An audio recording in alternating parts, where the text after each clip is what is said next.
నమస్తే వనిత help line కి స్వాగతం। ఈ రోజు కూడా హెల్ప్ లైన్ లో మన కుటుంబ సమస్యలకు సంబంధించి ఫ్యామిలీ కౌన్సిలింగ్ అలాగే లీగల్ కౌన్సిలింగ్ కి సంబంధించిన ప్రశ్నలు తీసుకుందాం। దాంతో పాటుగా మనిషి అంటూ ఉంటే అనేక సంఘటనలు ఉంటాయి, అవి జ్ఞాపకాలుగా కూడా మారుతూ ఉంటాయి। బట్ ఏ జ్ఞాపకాలను ఎంతవరకు మోయాలి, ఎక్కడ వదిలేయాలి అనేది కూడా మనిషి విచక్షణ మీద, మనిషి ముందుకు సాగటం మీద ఆధారపడి ఉంటుంది। అయితే కొన్ని జ్ఞాపకాలను వదిలేయకపోతే జీవితం ముందుకు సాగదని కూడా మనం అర్థం చేసుకోవాలి। అయితే ఆ వదిలేయాల్సిన జ్ఞాపకాలు ఏంటి, వాటిని ఎలా వదిలేయాలి? ఎందుకంటే మనం వదిలేయాలి అనుకున్నంత మాత్రాన వదిలేయటం కూడా సాధ్యం కాదు। సో అవి వదిలేయాల్సిన జ్ఞాపకాలు ఏంటి, ఎందుకు వదిలేయాలి, ఎలా వదిలేయాలి, ఈ విషయాలు కూడా మాట్లాడుకోబోతున్నాం। అలాగే గుర్తుంచుకోవాల్సిన జ్ఞాపకాలు కూడా ఏంటి అని కూడా మనం మాట్లాడదాం। అందుకోసం స్టూడియోలో మనతో పాటు ఇద్దరు అతిథులు ఉన్నారు। లక్ష్మి గారు అడ్వకేట్, బాలాజీ సుందరం గారు సైకాలజిస్ట్। సో బాలాజీ గారు, జ్ఞాపకాలు, అసలు జ్ఞాపకాలు లేకపోతే మనిషి లేడు, మనిషి అంటేనే జ్ఞాపకాలు, రైట్? జ్ఞాపకాలే మనిషిని ఒక వ్యక్తిత్వాన్ని అనేవి తీర్చిదిద్దుతాయి। సో కొన్ని జ్ఞాపకాలను వదిలేయకపోతే ముందుకు వెళ్ళలేము అనుకుంటాం, రైట్? అవి ఎలాంటివి, ఎలా వదిలేయాలి, ఎలా వదిలేయాలి అనేది అయితే ఇస్ ఆర్ట్।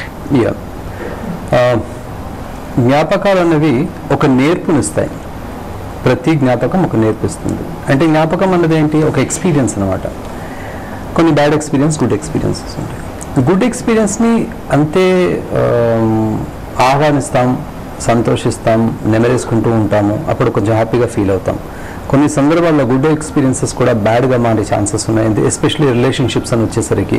అప్పుడు ఆ టైంలో నా ఎంత బాగా ఉండేది ఈ మనిషి నాతో, సడన్గా ఇప్పుడు ఎందుకు ఇలా అయిపోయారు అన్న ఒక ఆ గుడ్ ఎక్స్పీరియన్స్ సడన్గా వచ్చేసింది అనుకోండి, ఈ బ్యాడ్ ఎక్స్పీరియన్స్గా మారుతుంది। దానికి గల కారణాలు ఏంటి, పరిస్థితులు, ఎలాంటి పరిస్థితులు ఉన్నాయి, ఎందుకు ఇలా మారింది, దాంతో మనం ఏం చేసాం, ఒకవేళ కనుక దానివల్ల ఇది నా తప్ప లే వాళ్ళ తప్ప, వాళ్ళ తప్ప అయితే నేనేం చేయలేను, నా తప్ప అయితే సరిదిద్దుకునే అవకాశం నాకున్నది, నేను సరిదిద్దుకోవాలి అని అనుకుంటే ఒక ఎత్తు, లే వాళ్ళే నన్ను సరిదిద్దాలి అని అనుకుంటే ఇంకొక ఎత్తు, రెండు విషయాలు ఉంటాయన్నమాట। ఫర్దర్గా కొన్ని మర్చిపోవాల్సిన పరిస్థితులు ఉంటాయి। మర్చిపోవాల్సిన పరిస్థితి ఫర్గెట్ అండ్ ఫర్గివ్ అని అంటాం అనమాట అందరం। దీంట్లో ఫర్గివ్ ఫస్ట్ వస్తుంది, దాని తర్వాత ఫర్గెట్ వస్తుంది। మర్చిపోవాలనేది లేదు, ఫర్గివ్ అన్నది ఓకే, ఆ మనిషి అంతే ఇంక వదిలేయడం, దాని నుంచి వచ్చే నేర్పుని మాత్రం ఎప్పుడు మర్చిపోవద్దు, అది చాలా ఇంపార్టెంట్। ఆ నేర్పు వల్ల మన జీవితం ఏ రకంగా బాధపడింది, మన వల్ల అదే సంఘటన మళ్ళీ చేసో, మళ్ళీ ఇంకోసారి కలిగించో, ఇంకొకళ్ళ నొప్పి పెట్టకూడదు అన్నది ఒక నిజమైన నేర్పు రావాలి, మనకు ఓదార్పు రావాలి అని అంటే। అయితే ఇందులో మనం ఎంతకెంత దాన్ని ఎక్కువగా తీసుకొని ఆలోచిస్తూ ఉంటామో, నెమరేస్తూ ఉంటామో, అంతకంత హానికరం మన ఒక్కళ్ళకి మాత్రమే కలుగుతుంది, కానీ వేరే ఎవరికి కలగదు। The best part of it is move away from that or change, make yourself more busy. మిమ్మల్ని మీరే చాలా బిజీగా పెట్టుకోండి, మీ ప్యాషన్ ఏంటి, మీకు చాలా చాలా మంచిగా అనిపించే ఏదైనా ఒక సంఘటనలు చేసుకోవడం, అక్కడి నుంచి ఏదో మంచి పనులు చేయడం, లేదా మంచి బుక్స్ చదవడం, లేదా మంచి పాటలు వినడం, ఇలాంటివి చేసి ఏదో ఒక రకంగా టైంపాస్ చేసుకుని ఒక రకంగా ఉండాలి। కానీ దాన్ని ఎందుకు వారు అలా చేశారు అంటే, వాళ్ళ ఆలోచన మన కంట్రోల్లో ఎప్పుడూ ఉండదండి, వాళ్ళ ఆలోచన వాళ్ళ కంట్రోల్లోనే ఉంటుంది, దాన్ని మనం మార్చే ప్రయత్నం ఎలాగూ చేయలేం। చిన్న ఎగ్జాంపుల్ దానికండి, మనం వెళ్తూ ఉండగా ఒక చెత్త కుప్ప దగ్గర నుంచి వెళ్తూ ఉన్నాం అనుకోండి, వాసన వస్తుంది, ఏం చేస్తాం, చెత్తను పైన చేస్తాం, లేదు మన ముక్కే మనం మూసుకొని వెళ్తాం। సో అంచేత ఈ జ్ఞాపకాలు వస్తూ ఉంటాయి, దాన్ని ఒక మంచి సిచ్యువేషన్ చూసి ఒక మంచి మలుపిచ్చేసి ఓకే ఇది ఇంతే అని చెప్పి కొంచెం నవ్వుకొని వదిలేస్తే సరిపోతుంది, 90% of the problems will be solved, right? Ya, ఒక కాల్ తీసుకుందామండి। Hello hello hello madam, hello చెప్పండి మేడం మేడం ఓకే, జస్ట్ ఆడవాళ్ళ గురించేనా, భార్య భర్తలు మగాయన గురించి కూడా ఎక్కువ మేడం? చెప్పచ్చు, చెప్పండి। లేదు మేడం, మా అన్నయ్య గురించి అడగడానికి కాల్ చేసాము। మా అన్నయ్య మ్యారేజ్ 4 years అవుతుంది మేడం। ఓకే, అయితే అమ్మాయి మ్యారేజ్ అయినప్పటి నుంచి అదొక రకంగా ఉన్నది, అమ్మాయి ఇష్టం ధైర్యం ఉండన్నట్టుగా మా అందరితో ఫ్యామిలీ అంతా బావ వాళ్ళతో అందరితో తప్పేఉన్నది, ఉంటే ఉండని భర్తతో బాగుంటే బాగుంటుంది అనుకున్నాం, కానీ చివరికి భర్తతో కూడా అట్లే ఉన్నది మేడం। ఎప్పుడు పారిపోవడం ఇంటికి, మళ్ళీ అక్కడికి వెళ్ళేసి నన్ను తీసుకుపోవట్లేదు అత్తగారింటి, కానీ మళ్ళీ వాళ్ళ ఇంటి దగ్గర గొడవ పెట్టడం, వెళ్తే మళ్ళీ రాకుండా ఉండడం, ఇట్లా 4 years వాళ్ళ ఇంటి దగ్గరనే ఉంటుంది మేడం, ఇప్పటికి రాలేదు, బయట తీసుకుంది, అరే రా ఇక్కడ ఇంట్లో కంటేనేమో రాదు, బయట రూమ్ తీసుకో అట్లయితే వస్తుంది, అట్లా రూమ్ తీసుకుంటే కూడా అట్లా రావట్లేదు, చివరికి ఫోన్లు అంటది నువ్వంటే నాకు ఇష్టం లేదు నేను ఇచ్చిపెట్టేస్తా అంటుంది అని ఇప్పుడు పోలీస్ స్టేషన్కి వెళ్ళింది మేడం కేసు పెట్టడానికి। ఓకే మేడం సో ఏం చేయమంటారని కాల్ చేశారా? ఆ అమ్మాయి ఎలా వెనక్కి వస్తుంది అంటారా? ఏంటి మీ క్వశ్చన్ ఏంటి? అమ్మాయి రావట్లేదు మేడం, మా అన్నకు వచ్చింది మధ్యలో టార్చర్ పాపం. అయితే అన్న ఇట్లా అంటుంది కదా, చెప్పేసి పోలీసు వాళ్ళ ముందర ఇష్టం లేదు, ఇంకొక మ్యారేజ్ చేసుకుంటా అంటున్నామే, నాకు ఇచ్చిన డబ్బులు నాకు ఇచ్చేసి, నువ్వంటే నాకు ఇష్టం లేదని ఫేస్ టు ఫేస్ చెప్తుంది. మా అన్న ఏమంటుండు, నాకు నువ్వంటే ఇష్టమే ఉంది, నేను ఇచ్చిపెట్టనని మా అన్న అంటుండు. అట్లానే బదులు పోలీసు వాళ్ళ ముందర నిజం ఒప్పుకోనా, ఈ అమ్మాయి ఇట్లా మాట్లాడుతుంది కదా రాశిగా, లేదని ఒప్పుకోనమ్మా, ఎందుకు ఆమె మంచిగా అవుతుందని ఇన్ని రోజులు చూసుకున్నా, ఇప్పుడు కూడా అట్లే అవుతుంది, తన ఇష్టం విడిచిపెట్టేస్తే తనే చెప్తాది అందరి ముందర, నేనేం చేయలేనని మా అన్న అంటున్నాడు. ఇట్లా టార్చర్ పెడుతుంటే కూడా ఇట్లా అనుభవించడం కరెక్టా మేడం? మరి మా అన్న ఈమె పోయి పోలీస్ స్టేషన్ లో కేసు పెట్టింది. 4 ఏళ్ల పాటు సాగదీసుకోవడమే కరెక్ట్ కాదమ్మా. ఎప్పుడో ఇది సాల్వ్ చేసుకోవడానికి ఒక ప్రయత్నం చేయాల్సింది, వాళ్ళిద్దరిని కూర్చోబెట్టి మాట్లాడించడం ఏదో ఒకటి. ఐ థింక్ ఇప్పటికైనా ఆమె పోలీస్ స్టేషన్ కి వెళ్ళింది కాబట్టి మీరు ఏదో ఒకటి సాల్వ్ చేసుకోక తప్పదు. యాక్చువల్ ఏంటంటే ఆమె వద్దని చెప్తున్నారు. అంటే ఇప్పుడు పోలీస్ కేసులో పోలీస్ ముందు మనము ఆమె ఇష్టం లేదని చెప్తే, నేను కూడా రెడీ ఉన్నాను డైవర్స్ అని చెప్తే ఏమైతుందని ఒక ఫోబియా ఉంటుంది, భయం ఉంటుంది. సో ఆ భయంతోనే ఈ ఇష్యూ 4 సంవత్సరాలు లాక్కుంటూ వెళ్తారని. అదేంటంటే ఓపెన్ గా చెప్తే ప్రాబ్లం ఉంటుంది. ఇప్పుడు లేడీస్ కి ఎక్కువ లా ఉంది అంటే సపోర్ట్ చేసేది ఉంది, జెంట్స్ కి లేదు అనేది ఒక ఉంది. ఆబ్వియస్లీ అది కూడా కరెక్టే, కానీ రైట్స్ అయితే ఉంటాయి కదా. ఇప్పుడు తన లైఫ్ ని తను కరెక్ట్ చేసుకోవడానికి, ఇష్టం లేని వైఫ్ ని వదులుకోవడానికి కొన్ని పద్ధతులు ఉంటాయి. సో అడ్వకేట్ ని అప్రోచ్ అవ్వడము, ఎల్డర్స్ ని అప్రోచ్ అవ్వడము బిఫోర్ ద పోలీస్. అంటే నాకు కూడా ఇష్టం లేదంటే ఈ అమ్మాయి ఇలా ఇబ్బంది పెడుతుంది, నేను కూడా టార్చర్ అనుభవిస్తున్నాను అంటే ఆ అమ్మాయికి ఇష్టం లేకపోవడం వల్ల కాపురం సరిగా నడవదు. సో నడవకపోవడం వల్ల ఇద్దరు లాస్ కదా. కూర్చుని మాట్లాడుకుంటే సొల్యూషన్ వచ్చేదానికి ఏదో జరుగుతుందని అపోహతో మనసులో ఉన్నది బయటకు రాకుండా అలా చేసుకోవడం వల్ల ఇదంతా ప్రాబ్లం నడుస్తుంది. పోలీసుల ముందు చెప్పమనండి, నేను కూడా డైవర్స్ కి రెడీ ఉన్నాను, నాకు అంటే సెటిల్మెంట్ ఉంటుంది, అంతకంటే ఉంటుంది. సో ఆల్రెడీ పోలీస్ స్టేషన్కి వెళ్ళాం, అదే చెప్తుంది, ఏమని నాకు ఇష్టం లేదు, నేను ఇంకో పెళ్లి చేసుకుంటాను, నాకు డైవర్స్ కావాలంటుంది. అప్పుడు ఈ అబ్బాయి కూడా నాకు ఇష్టం ఉందని ఎందుకు చెప్పాలి? ఆల్రెడీ ఇష్టం లేదని వాళ్ళు ఇండైరెక్ట్ గా చెప్తున్నారు కదా. సో ఇష్టం లేదని చెప్తే కూర్చోబెడతారు. ఇంకా మహా అయితే పెళ్లి ఖర్చులు ఇమ్మంటారు, లేకపోతే ఇచ్చింది ఏమైనా డౌరీస్ అలాంటివి ఏమైనా ఉంటే రిటర్న్ ఇమ్మంటారు, మనవర్తి అంటారు. సో వాళ్ళ పరిస్థితులకు అనుగుణంగానే అడుగుతారు, కానీ మోర్ దెన్ దట్ అయితే అడగరు. అడిగినా సెటిల్ చేసే వాళ్ళు చూసే సెటిల్ చేస్తారు. పోలీస్ స్టేషన్ లో ఏం చెప్తారు, వాళ్ళు అడిగిన దానికి వీళ్ళు ఇచ్చేదానికి మధ్యన ఏదైనా వాళ్ళ పరిస్థితులను అనుగుణంగా సెటిల్ చేస్తారు. కాదంటే కోర్టుకు వెళ్ళమంటారు. దానికి సిద్ధమై ఉండాలి, కానీ నాకు ఇష్టం లేదని చెప్తే వస్తుంది అనేసి దాన్ని లాంగ్ పెండింగ్ పెట్టుకోవడం వల్ల ఎక్కువ నష్టపోయేది ఏంటంటే అమ్మాయి ఆల్రెడీ తన వైపు నుంచి తను నష్టపోతున్నానని ఫీల్ అవుతుంది, ఇష్టం లేని హస్బెండ్ చేసుకుని. ఈ అబ్బాయి నన్ను ఇష్టపడట్లేదు కాబట్టి నేను లాస్ అవుతుందని ఫీల్ అవుతున్నారు.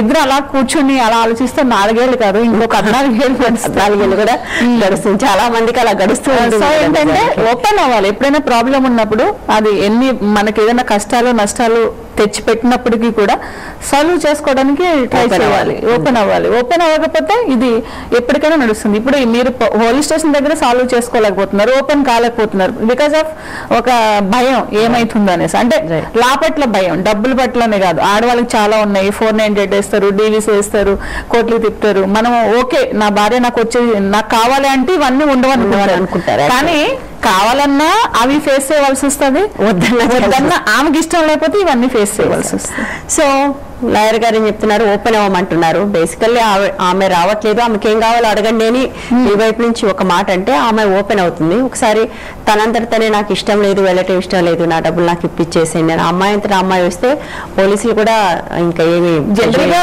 పోలీస్ స్టేషన్కి వెళ్ళే పర్పస్ కూడా అదే. ఎందుకంటే వీళ్ళు అవతల వాళ్ళు విల్లింగ్ గా లేనప్పుడు వాళ్ళకి కావాల్సిందని రాబట్టుకోవడం కోసం పోలీస్ స్టేషన్కి వెళ్తారు. సో కూర్చొని సెటిల్ చేసుకుంటారు. ఇప్పుడు కోర్టులో కూడా అదే జరుగుతుంది కదా. మనం అంటే ప్రతి షోలను చెప్తున్నాం, పోలీస్ స్టేషన్ కానీ డీవీసీ కానీ కోర్ట్స్ లో కానీ మీడియేషన్ సెంటర్స్ ఉన్నాయి, అక్కడ కూడా సెటిల్ చేయడానికి ట్రై చేస్తున్నారు.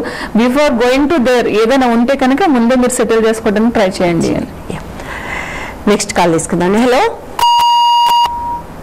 హలో హలో, నమస్కారం అండి. నమస్తే, నా పేరు నాగమణి. చెప్పండి. మా నాన్నగారు వెళ్ళండి చనిపోయింది, కానీ హాస్పిటల్లో ఉండటానికని మా పెద్ద తమ్ముడు బ్యాంక్ నుంచి అంతా డ్రా చేసి, అంటే ఏటీఎం తన దగ్గరే ఉండేది, మా నాన్న తనకిచ్చి తెప్పించేవాడు. అంటే అమౌంట్ 2 lakhs వరకు పెట్టారు. నాకు ఇందులో డౌట్ ఈ మధ్య నేను ప్రింట్ తీసుకొస్తే అందులో హాస్పిటల్ ఏటీఎంస్ నుంచి డ్రా చేసిన అమౌంట్ అంతా కౌంట్ చేస్తే 2 lakhs వరకే వస్తుంది. అంటే రిమైనింగ్ అంతా ఏమైంది నేను అడిగితే వాడు నేను చెప్పిన ఎవరికి చెప్పను, నేను చెప్పాల్సిన అవసరం లేదు అని అంటున్నాడు. అంటే దీనికి ఎలా ప్రొసీడ్ కావాలి, చీటింగ్ కేసు ఏదైనా పెట్టచ్చు? ఎవరంటున్నారు? ఎవరికి చెప్పాల్సిన మా అవసరం పెద్ద లేదు? తమ్ముడు అండి. ఓకే. మీ నాన్నగారి డబ్బులు ఎంత ఆయన డ్రా చేశారండి? అంటే 5 lakhs వరకు ఉన్నాయండి అందులో నేను మొత్తం పెట్టేశాను అని అప్పుడు అన్నాడు. నాకు ఎందుకు డౌట్ వచ్చిన మధ్య ప్రింట్ తీసుకొచ్చాను అనమాట. ఓకే. అందులో అన్ని చూస్తే 2 lakhs వరకే ఉన్నాయి. మా అమ్మ అడిగితే కూడా నేను ఎవరికి లెక్క ఏం చెప్పను అని అంటున్నాడు. మీ తమ్ముడు మీద మీరు చీటింగ్ కేసు పెడతా ఉంటారా? ఎలా ప్రొసీడ్ కావాలని అడుగుతున్నానండి. దాన్ని కొంచెం లీగల్ అయితే కాంప్లికేటెడ్ అండి, ఎందుకంటే హాస్పిటల్ ఏటీఎం నుంచి డ్రా చేసిందే వాళ్ళు కౌంట్ చేస్తున్నారు. సో ఫర్దర్ గా ఏమైనా అంటే మిగిలిన 3 లక్షలు ఏమయ్యాయని తమ్ముడిని అడిగితే చెప్పాల్సిన అవసరం లేదంటున్నారు. అంటే ఓన్లీ బిల్స్ కలెక్ట్ చేస్తున్నారా, లేకపోతే డాక్టర్ బిల్స్ మెడికల్ చేస్తున్నారా, ఇంకా రిమైనింగ్ ఏమైనా ఖర్చులు చూస్తున్నారా, సో ఏటీఎం కార్డ్ ద్వారా చేశారా, లేకపోతే ఫాదర్ సిగ్నేచర్ ద్వారా చేశారా, ఇవన్నీ ఉంటాయి కదా. ఒకవేళ ఫాదర్ చేత విత్డ్రా ఫామ్ చేయించుకుంటే కనుక మనం క్లెయిమ్ చేయడానికి ఉండదు. సో ఆయనతో చేయించినట్టు ఏటీఎం ద్వారా చేస్తే కూడా ఫాదర్ విల్లింగ్ తో చేసినప్పుడు ఏంటంటే అట్ ద టైమ్ ఆఫ్ అంటే ఫాదర్ ఉండగానే చేశారు కదా ఇదంతా కూడా. అవును. సో ఫాదర్ పోయిన తర్వాత ట్రాన్సాక్షన్ ఏదైనా చేస్తే మనం ఏదైనా చీటింగ్ కింద మనం యాక్చువల్లీ నిజానికి ఆయన చనిపోయిన తర్వాత ఏమన్నా ట్రాన్సాక్షన్ చేస్తే మాత్రం ట్రాన్సాక్షన్ చేస్తే కనుక మనము ఆయన కార్డ్ పెట్టుకుని ట్రాన్సాక్షన్ చేశారు, లేకపోతే ఆయన విత్డ్రా ఫామ్ అయితే ఇట్స్ నాట్ పాసిబుల్. సో అలా చేసుకోవచ్చు, కానీ అదే క్లారిటీ కావాలి ఫస్ట్. ఎందుకంటే వాళ్ళ ఫాదర్ ఉండగా ఏ ట్రాన్సాక్షన్ జరిగినా ఇది హిస్ కన్సెంట్ తో జరిగినట్టుగానే ఉంటుంది కాబట్టి ఏం చేయలేకపోవచ్చు. నిజానికి నాకు బాగా తెలిసిన ఫ్యామిలీలో ఆమెకి సింగిల్ విమెన్, 3 కూతుర్లు ఉన్నారు. 3 కూతుర్లకి ఆమెకు ప్రతి సంవత్సరం ఆమె వాళ్ళకి ఇచ్చింది కాకుండా తనకు వచ్చిన పంటలో చాలా ఏళ్ళుగా 3కి ఎఫ్డీలు వేస్తూ పోయింది. ఒక 2వ కూతురు దగ్గరికి ఏదో వెళ్ళినప్పుడు ఆమెకు బాలేక వెళ్ళినప్పుడు ఆమె ఒంటరిగా ఉంటుంది. ఆ మనవడు ఈఎంఐతో ఈమెతో సంతకం పెట్టించుకొని మొత్తం 3 కూతుర్ల మీద అంటే వాళ్ళ అమ్మ, పెద్దమ్మ, 3 మీద ఉన్న డబ్బులు మొత్తం అతను తీసుకున్నాడు. 39 లక్షలు.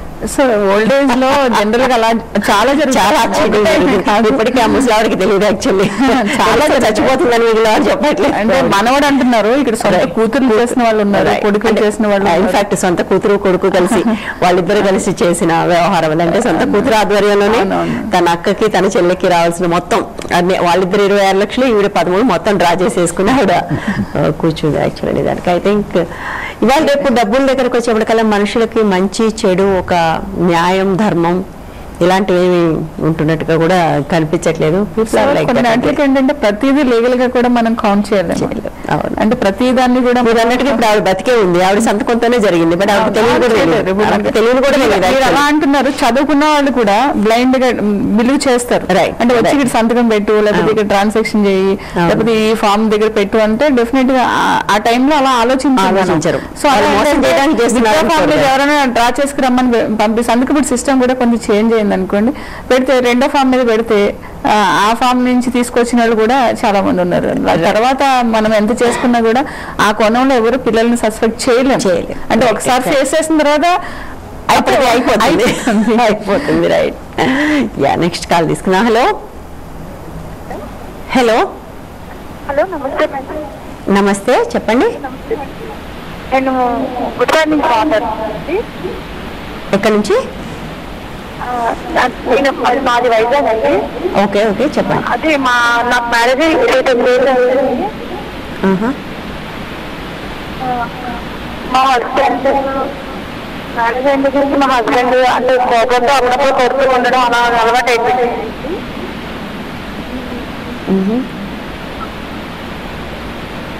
చెప్పండి. సో మా 2 అబ్బాయిలండి. ఓకే. పెద్ద బాబు 2 అబ్బాయిలండి మాకు. ఓకే. పెద్ద బాబు బీటెక్ అయిపోయింది. ఓకే. అబ్బాయి జాబ్ 1 year చేసి జాబ్ 1 year చేశాడండి. ఓకే. 2 years నుంచి జాబ్ చేయట్లేదండి, మానేశాడు. ఓకే, చెప్పండి ప్లీజ్. నుంచి ఇంట్లో ఉండి వాడు అలాగా సైకలాజికల్ గా ఇదైపోయి బాబు అలాగా నన్ను కూడా కొడుతున్నాడండి. బాబు, మీ బాబు కొడుతున్నాడా మిమ్మల్ని? అంటే వాడికి కోపం, ఏదైనా కోపం రావడం. బాబు కూడా అంటే వాళ్ళ డాడీ కొడుతున్నారు కదా, వాడు కూడా కొడుతున్నాడు. ఇద్దరు ఒకటే.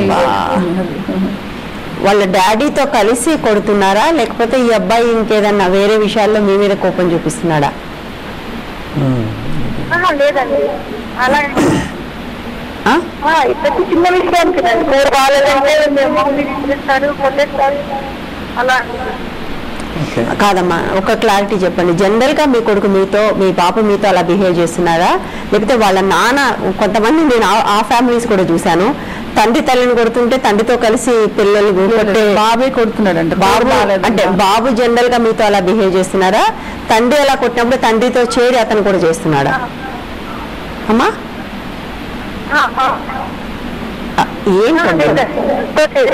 తండ్రి మీద కూడా చేసుకున్నాడు, తండ్రిని కూడా కొట్టడానికి ట్రై చేస్తున్నాడు.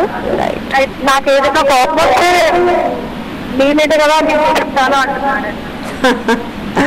యాక్చువల్గా వైలెన్స్ ఉన్న ఇళ్లలో పిల్లలు పెరిగితే ఏం జరుగుతుందని ఇక్కడ ఈ సీట్లో కూర్చొని అనేక మంది సైకాలజిస్టులు ఇప్పటిదాకా చాలాసార్లు చెప్పారు.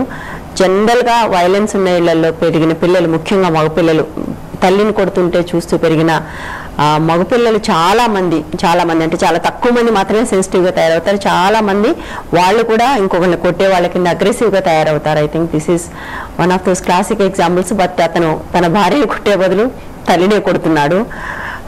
I think we are really sorry about that. మీరు భర్తతోటి దెబ్బలు తిని, కొడుకులతోని దెబ్బలు తిని, ఐ థింక్ అది యాక్చువల్లీ సార్ చెప్పాల్సింది, మీరేమన్నా చెప్పాలి. సో ఇది మీరు చెప్పినట్టుగానే డెఫినెట్గా ఈ కొడుకు మైండ్ మెంటాలిటీ ఎలా ఉంటుంది అని అంటే, నేను కనుక ఇలా బిహేవ్ చేస్తేనే నాకు మనగడ కొనసాగుతుంది అన్న ఒక్క సిచ్యువేషన్ క్రియేట్ అయిపోయింది వాడి మైండ్లో. తండ్రిని చూసి అలా అయింది. అండ్ ఇక్కడ తల్లిది ఒక పెద్ద ప్రాబ్లం ఉందండి. ఏంటి ఆ ప్రాబ్లం అని అంటే, తండ్రి కొట్టినప్పుడు ఓర్పుతో ఓర్చుకొని 99% ఈ తల్లి ఏం చేస్తుంటుందంటే, ఆ తండ్రిరా ఏం చెప్పొద్దు, ఎట్లనే కొడతారు, ఏం పట్టించుకోకూడదు అని చెప్పి పిల్లోడిని ఓదార్చిన ప్రయత్నం చేశారు. సమాజం అదే చాలా తప్పు. ఎందుకు అనంటే, ఆ తల్లి ఒక బాధ్యత ఏంటి అనంటే, పిల్లవాడికి ఎక్స్ప్లెయిన్ చేయాలి, ఇలా కొడితే నేను ఇంతగా బాధపడుతున్నా, ఇంత ఏడుస్తున్నాను, ఇంత క్షోభ నాకు కలుగుతుంది, నువ్వు మాత్రం అలా కాకురా నాయన అని చెప్పి చెప్పాల్సిన బాధ్యత ప్రతి తల్లికి ఉందండి. ఇక్కడ ఏదో ఒక ప్రేమ అనో, ఒక వాత్సల్యం అనో, ఒక ఎక్స్ట్రా అనో, ఏదో తాడి సెంటిమెంట్ అనో, అదనో ఇదనో ఏదో చెప్పుకుంటుంటారో అవన్నీ వేస్ట్. అది తప్పు. ఎందుకంటే ఇట్లనే ఒక సమాజం తయారైందండి. ఇప్పుడు ఒక సమాజం తయారైంది. మీరు చేసిన ఒక చిన్న పొరపాటు వల్ల ఒక సమాజం తయారైందండి. అది మీరు చాలా గట్టిగా గమనించాలి. నెక్స్ట్ ఇంకోటి ఇప్పుడు ఇమ్మీడియట్ గా చేయాల్సింది ఏంటి అంటే, ఆ తండ్రి కొట్టడానికి గల కారణం ఏంటి? అది ఈగోనా, వ్యసనమా, లేకుంటే బయట ఏమైనా ప్రెషర్స్ ఉన్నాయి, ఆ ప్రెషర్స్ పోవడానికి ఇక్కడ మీ మీద చూపిస్తున్నారా ఉన్మాదం అన్నది చాలా ఇంపార్టెంట్. అది అలాగే ఈ పిల్లవాడికి కూడా అలాంటిది ఒక కౌన్సిలింగ్ ఇప్పించక తప్పదండి. ప్లీజ్ మీరు గట్టిగా మీరు కౌన్సిలింగ్ అయిపోయి మీ యొక్క సిచ్యువేషన్స్ ని వేరే రకంగా మార్చుకొని మీరు కూడా కౌన్సిలింగ్ తీసుకోవాలన్నది నా అభిప్రాయం. ఎందుకంటే అన్ని సహించుకొని ఉండడం కూడా అది ఒక కైండ్ ఆఫ్ ఓసిడి అని చెప్పొచ్చు, కంపల్సరీ డిసార్డర్. పోలీస్ స్టేషన్ లో కూడా హెల్ప్ డెస్క్ అని ఒకటి పెడుతున్నారండి. అంటే వితౌట్ కేసెస్ కూడా విమెన్ రిలేటెడ్ ప్రాబ్లమ్స్, అంటే ఇలా ఫ్యామిలీలో not only with the husband, పిల్లలతో కానీ ఏదైనా ప్రాబ్లమ్స్ వస్తే కూడా వాళ్ళు పిలిచి కౌన్సిలింగ్ చేస్తారు. సో అలా వెళ్ళకపోతే భయం ఉండదు ఈ అబ్బాయికి. ఎందుకంటే ఏదో మనం చిన్నగా కౌన్సిలింగ్ చేసి హాస్పిటల్ కంటే రారు, కౌన్సిలర్ దగ్గర రారు. సో బికాస్ ఆఫ్ ఏంటంటే అలా వెళ్ళి అప్రోచ్ అయ్యి కొంచెం పిలిపించి ఏదైనా కొంచెం థ్రెట్, అంటే నువ్వు మీ మదర్ని ఇలా చేస్తే నీకు ఇలాంటి యాక్షన్ ఉంటుంది అని చెప్తే కొంచెం ఏదైనా సెట్ అవడానికి బాగుంటుంది. యాక్చువల్లీ మీరు ఇంతకుముందు బాలాజీ గారు చెప్పినట్టుగా మీరు ఓర్చుకుని ఉండటం అనేది ఉందండి. చాలా సమాజం చెప్తుంది ఓర్చుకుని ఉండాలమ్మా అని. మొదటిది తప్పు. ఏ మనిషికి మీరు అలా ఒక ఇంట్లోనే ఒక రిలేషన్షిప్ కంటిన్యూ అవుతున్నప్పుడు ఒక మనిషిని కొడుతూ ఉండటం అనేది, అది అవతల మనిషి మీ భర్త అయినా సరే సారీ, అది చాలా నీచత్వం. అలాంటి నీచత్వాన్ని మీరు చెక్ పెట్టి ఉండాల్సింది. ఆ చెక్ ఎట్లా పెట్టాలనేది ఒక రిలేషన్షిప్ టు రిలేషన్షిప్ ఉంటుంది, అవతల మనిషిని బట్టి, మీ పొజిషన్ బట్టి. కనుక తప్పకుండా చెక్ పెట్టాలి. అంటే అది తప్పు అనే మాట మీరు ఇంట్లో మాట్లాడకపోతే అది ఒప్పుగా, ఎగ్జాక్ట్లీ ఇంట్లో అదే జరిగింది, అది ఒక ఒప్పుగా కన్సిడర్ అయిపోయింది. అంటే వీ కెన్ బీట్ విమెన్ అనేది ఒక ఒప్పు కింద మీ ఇంట్లో ఎస్టాబ్లిష్ అయిపోయింది. రేపు మీ చిన్నబాబు కూడా పనిచేయడని నేను అనుకోవట్లేదు, చేయొచ్చు కూడా, చెప్పలేం. మీ భర్త తప్పు చేశాడు, ఆ తప్పుని మీ భర్త నుంచి మీ అబ్బాయి కూడా నేర్చుకున్నాడు. So talk to your husband. First మీ భర్తతో మాట్లాడండి. దిస్ ఈజ్ వాట్ హ్యాపెండ్, ఇక్కడ దాకా వచ్చింది, ఇంకా ముందు ఏం జరుగుతుందో తెలియదు. వాడికి రేపు పెళ్ళైతే అదెంత దారుణంగా ఉంటుంది, ఇంతకంటే దారుణంగా ఉండే అవకాశం కూడా ఉంటుంది. So all three of you SIT together, talk, వీలైతే కౌన్సిలింగ్కి తీసుకెళ్ళండి, ముగ్గురు కౌన్సిలింగ్కి వెళ్ళండి. మీరు కూడా యూ నీడ్ టు లెర్న్ దాన్ని ఎట్లా నో చెప్పడం అనేది. ఎందుకంటే డొమెస్టిక్ వైలెన్స్కి నో చెప్పడం అనేది అంత ఈజీ కాదు చాలా మంది. అందుకని చాలా తేలిగ్గా దానికి అలవాటు పట్టడము, ఓర్చుకోవటము చాలా మంది చేస్తారు. I think you should learn how to say no both your husband and your son, ఇద్దరికి కూడా మిమ్మల్ని కొట్టే. యాక్చువల్లీ ఏంటంటే ఇప్పుడు ముగ్గురు కూర్చుని మాట్లాడుకునే స్టేజ్ వాళ్ళు దాటిపోయారు. ఐ నో, ఎందుకంటే నిన్ను కాబట్టి ఇంకెవరిని కొడతానమ్మా అని కూడా అడుగుతున్నాడు. ముగ్గురు కూడా ఇదే మాట చెప్తారు, నీవే కాబట్టి ఎవరి మీద చూపిస్తాను కోపం. హస్బెండ్ కౌన్సిలింగ్ రమ్మంటే రారు, వస్తారు ఉన్నప్పుడు సన్ రాడు. సో ఈమె కౌన్సిలింగ్ తీసుకుని ఈమె నెక్స్ట్ స్టెప్ ఏం చేయాలన్నది ఆలోచించాలి. ట్రూ. యాక్చువల్లీ మీరు I think you should take charge of your life అమ్మా. మీరు కొడుకు తండ్రి అని ఆలోచించకండి. మీ భర్త ఒక తప్పు చేశారు, ఆ తప్పును మీరు సహిస్తూ ఉండి మీ కొడుకు కూడా దాన్ని నేర్చుకున్నాడు. దీనివల్ల జరిగే ఒక ఇంపార్టెంట్ విషయం ఏంటి అని అంటే, మీరు ఒక సమాజానికి మంచి మెసేజ్ కూడా ఇస్తారండి. నిజంగానే అంటున్నానమ్మా, మీరు కనుక కౌన్సిలింగ్ తీసుకునో ఏదో ఒకటి చేసి మీరు కనుక ఈ వైలెన్స్ని ఒక రకంగా అరికట్టే ప్రయత్నం చేస్తారంటే మీరు సమాజానికి ఒక మంచి మెసేజ్ ఇస్తారు. వాళ్ళ ఉన్మాదం ఎక్కడి నుంచి వచ్చింది, దానికి మూల కారణం ఏంటి, ఒకవేళ ఎక్స్టర్నల్ ఫోర్సెసా, మీ ఇంటి వాళ్ళ మీద ఉన్న కోపమా, లేకుంటే వేరే ఇంకేమైనా అని ఉండొచ్చు. ఆ కారణాన్ని కూడా క్షుణ్ణంగా మీరు పరిశీలించాల్సిన అవసరం. Definitely it is absolutely horrific. అసలు అది ఒక రకమైన ఉన్మాదమే, అది తప్పది. ఎవరు కూడా చేయి వేసుకునే పరిస్థితి ఎవరి మీద ఉండదు. తండ్రి కూడా కొడుకు మీద ఒక పర్టికులర్ ఏజ్ తర్వాత చేయి వేసుకునే పరిస్థితి ఉండదు. రైట్. ఏజ్ కూడా పిల్లల మీద కూడా కొట్టదు. ఎందుకంటే పిల్లల్ని కొడితే కూడా మనం చూస్తూ ఉంటాం, చదవలేదని అదని ఇదని విపరీతంగా పిల్లల్ని కొడతారు. ఏదో ఒక దెబ్బ రెండు దెబ్బలు కదా విపరీతంగా కొడుతూ ఉంటారు రాక్షసంగా. ఆ పిల్లలు కూడా పెద్ద అయిన తర్వాత ఏదో అంతే అగ్రెసివ్గా తయారవుతారు. ఆ గాయం వచ్చి వేరే రకంగా మారిపోతున్నారు. లో ఎస్టీమ్. చాలా మంది కొట్టే వాళ్ళలో లో ఎస్టీమ్ ఉంటుంది. అవతల మనిషి కొడుతున్నారంటే బికాస్ వాళ్ళ దృష్టిలో వాళ్ళు చాలా తక్కువ మనుషులు. మీరే చెప్పారు, మీ బాబు కూడా ఒక సంవత్సరం ఉద్యోగం చేసి మానేశాడు. సో అతనికి చాలా లో ఎస్టీమ్. మీ భర్త కూడా లో ఎస్టీమ్ ఉంది. ఎందుకంటే ఆ లో ఎస్టీమ్ ఉన్న వాళ్ళు ఇంకో మనిషిని కొట్టి వాళ్ళ ఈగోని సాటిస్ఫై చేసుకుంటారు. I think your husband has been doing it and your son is also doing it. Please stop it for your sake. So thank you so much Balaji garu. Thank you so much Lakshmi garu. ఇది వాళ్ళ help line. రేపు మరో అంశంతో మళ్ళీ కలుద్దాం. Stay tune to 1 TV. సమస్యల్లో ఉన్న మహిళలు సంప్రదించాల్సిన చిరునామా Vanitha help line, care of Vanitha TV, Rachana television private limited, plot number 564-A-19-3, road number 92, Jubilee Hills, Hyderabad 500033. మా ఇమెయిల్ ఐడి vanitahelpline@gmail.com కు మెయిల్ చేయగలరు.